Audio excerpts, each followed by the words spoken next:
కొన్ని వేల సంవత్సరాల క్రిందట సుమేరు పర్వతంపై వానరరాజు కేసరి ఆయన భార్య అంజనాదేవితో కలిసి నివసిస్తూ ఉండేవాడు. వారికి అన్ని సంపదలు ఉన్నప్పటికీ సంతానం లేకుండెను. ఆ కారణంగా వానరరాజు కేసరి చాలా బాధపడసాగాడు. నాయనా, నీ దుఃఖానికి నేను ఖచ్చితంగా నివారణ చెప్తాను. నీవు నీ భార్యతో వెంకటాచల పర్వతానికి వెళ్లి అక్కడ వాయుదేవుని వెంకటేశ్వరుని భక్తితో ఆరాధించు. పవిత్ర గంగలో స్నానం చెయ్యి. నీకు తొందరగా సంతాన భాగ్యం కలుగుతుంది. వానరరాజు కేసరి ఆయన భార్య అంజనాదేవి వాయుదేవుని వెంకటేశ్వరుని భక్తితో ఆరాధించారు. వారి పూజా పునస్కారాలతో వెంకటేశ్వరుడు ప్రత్యక్షమైనాడు. నేను మీ పూజలకు ఆరాధనలకు సంతోషించి వరాన్ని ప్రసాదిస్తున్నాను. తొందరలోనే మీకొక పుత్రుడు జన్మిస్తాడు. అతడు వీరత్వంలో భక్తి శ్రద్ధలలో లోక ప్రసిద్ధి చెందుతాడు. నా కుమారునికి హనుమాన్ అని నామకరణం చేస్తాను. కాలగమనంలో హనుమాన్ బాల్యదశలో అడుగుపెట్టాడు. ఒకరోజు హనుమంతునికి విపరీతమైన ఆకలి వేసెను. ఆ సూర్యుని చూచి పండుగా భ్రమపడి దానిని తినాలని భావించాడు. ఇంత అందమైన పండుని ఇది వరకు నేను చూడలేదు. ఇది చాలా బాగుంటుంది. ఖచ్చితంగా దీని రుచి చూడాలి.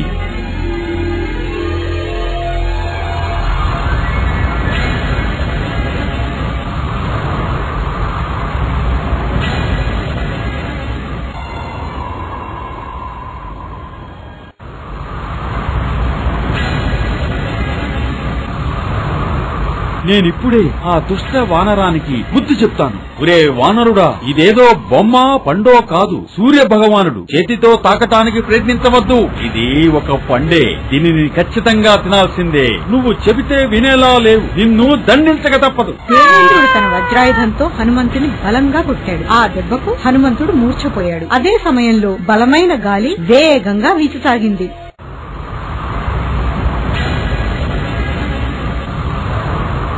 ఓ దేవరాజా, ఎంత పని చేశావు!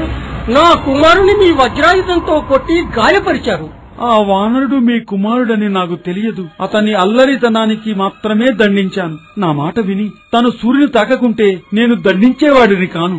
ఓ దేవరాజా, మీకిది సరికాదు. నా దుఃఖానికి కారణమయ్యారు. నాకు నేనే చీకటి గుహలోకి వెళ్తున్నాను. వాయుదేవుడు చీకటి గుహలోకి వెళ్లడం వలన లోకమంతా గాలి స్తంభించి జీవులన్నీ గాలి లేక మరణించసాగాయి.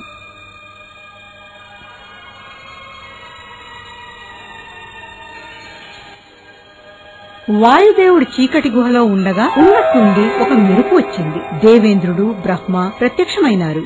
ఓ వాయుదేవా, దేవేంద్రుడు సూర్యుని కాపాడాలని తలచి తెలియక నీ కుమారుని వజ్రాయుధంతో కొట్టాడు. నీవు నీ కోపాన్ని విడిచి లోకానికి గాలిని అందించి కాపాడాలి. ఓ బ్రహ్మదేవ, నా కుమారుడు ఇంకా మూర్ఛ నుండి తేరుకోలేదు. నా కుమారునికి ఎప్పుడు నయమగునో అప్పుడే ఈ గుహను విడిచి బయటకు వస్తాను. సరే వాయుదేవా, నేను నీ కుమారునికి ఒక వరం ప్రసాదిస్తున్నాను. భవిష్యత్తులో వజ్రాయుధమే కాదు, ఏ ఆయుధమైనా అతనిని ఏమీ చేయలేదు. నేను నీ కుమారునికి ఒక వరాన్ని ప్రసాదిస్తున్నాను. అతి గొప్పదైన బ్రహ్మాస్త్రం వలన కూడా అతనికి ఏమీ అపాయం కలగదు.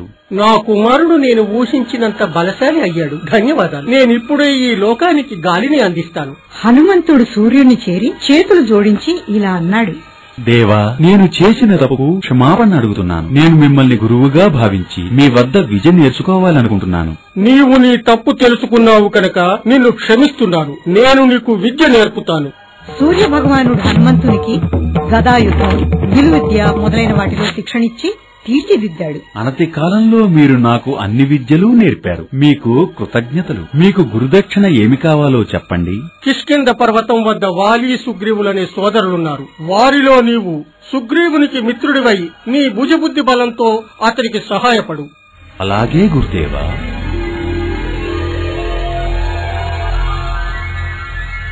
ఇప్పుడు నేను నిన్నెక్కడికి పంపించను. నీకు వివాహం జరిపిస్తాను. అమ్మా, నన్ను మన్నించండి. నేను మీ కోరికను తీర్చలేను. ఎందుకంటే నేను ఆజన్మాంతం బ్రహ్మచారిగా ఉండాలనుకుంటున్నాను. ఎందుకని? ఎందుకంటే నేను సూర్యభగవానికి గురుదక్షిణ ఇవ్వాలి. ఏమది? సూర్యదేవుడు నన్ను కిష్కింధలో నివసించు వాలి తమ్ముడు సుగ్రీవునికి అన్ని పరిస్థితులలో సహాయపడమని చెప్పాడు. అదా విషయం. మేము నిన్ను ఆపం, కానీ మేము నీతో పాటే కిష్కింధకు వస్తాం. అక్కడ రాజు వాలి నా ప్రియమిత్రుడు. మరుదినము హనుమంతుడు తన తల్లిదండ్రులతో కిష్కింధకు పయనమైనాడు. కేసరి నా ప్రియమిత్రుడు, ఇక హనుమాన్ మన సోదరుడు కనుక ఇక నుంచి మనం ఇద్దరం కాదు, ముగ్గురం అన్నదమ్ములం. ఒకరికొకరు ప్రాణప్రదమైన వాలి సుగ్రీవులు ఒకానొక సందర్భంలో విరోధులై గొడవ పడ్డారు. బలవంతుడు వీరుడు అయిన వాలి సుగ్రీవుని ఆ యుద్ధంలో ఓడించెను.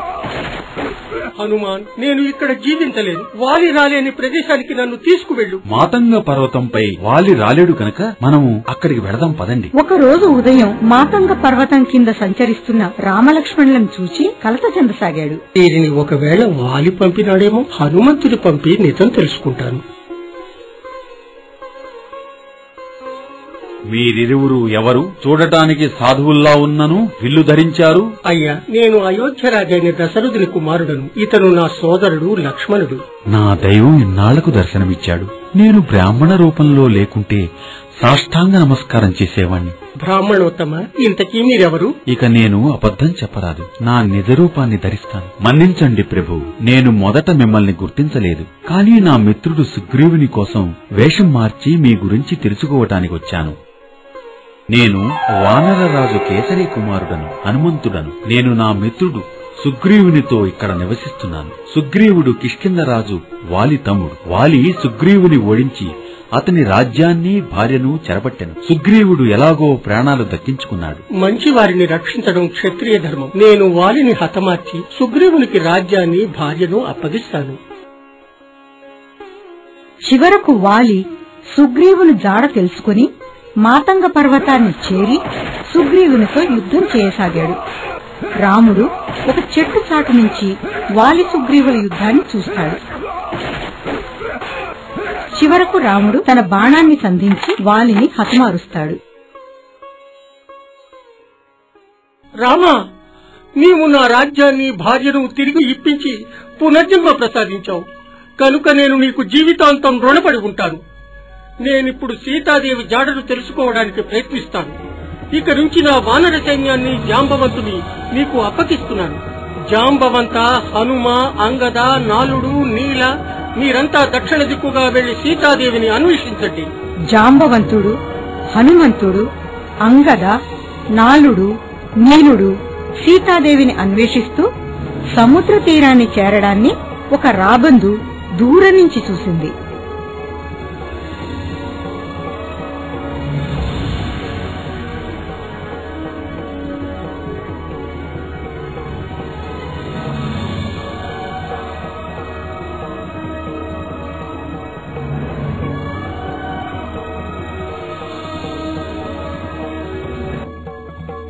నా పేరు సంపతి. నేను ఈ సముద్ర తీరానికి వచ్చే ప్రాణులను తినేస్తాను. నీవు ఇంత నీచమైన పని చేస్తున్నావా? కానీ జటాయువు రావణుని దగ్గర నుంచి సీతాదేవిని కాపాడటానికి ప్రాణాలనే త్యాగం చేసింది. ఏమన్నారు? జటాయువు చంపబడ్డదా? నా తమ్ముడు జటాయువును ఎవరు చంపారు? రావణుడు. నేను నా తమ్ముడి చావుకు ప్రతీకారం తీర్చుకుంటాను. రావణుడు సీతను ఎక్కడకు తీసుకువెళ్లాడో నేను మీకు చెబుతాను. ఎక్కడికి తీసుకువెళ్లాడు? తన లంకా రాజ్యానికి. లంకా నగరం ఈ సముద్రానికి అవతల ఉన్నది. మీలో ఎవరికి ఈ సముద్రాన్ని దాటే శక్తి ఉందో అతను లంకకు వెళ్లి సీతాదేవి వద్ద నుంచి క్షేమ సమాచారాన్ని తెలుసుకోవచ్చు. హనుమా, ఈ కార్యం నీ వలన మాత్రమే అవుతుంది. నువ్వు వెళ్ళు. ముని శాప కారణంగా తన శక్తిని మర్చిపోయిన హనుమ జాంబవంతుని వలన తన శక్తిని గురించి తెలుసుకుని శ్రీరామ జపం చేస్తూ సముద్ర తీరాన్ని దాటసాగాడు.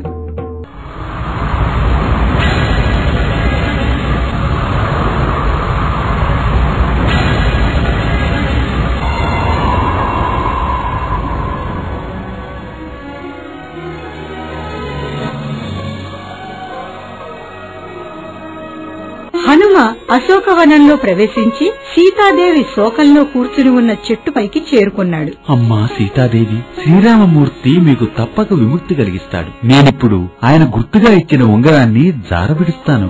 ఉంగరం సీతాదేవి ఒడిలో పడింది. దానిని ఆమె గుర్తించి దుఃఖించసాగింది. ఇది శ్రీరామచంద్రుని ఉంగరం ఇక్కడికి ఎలా వచ్చింది?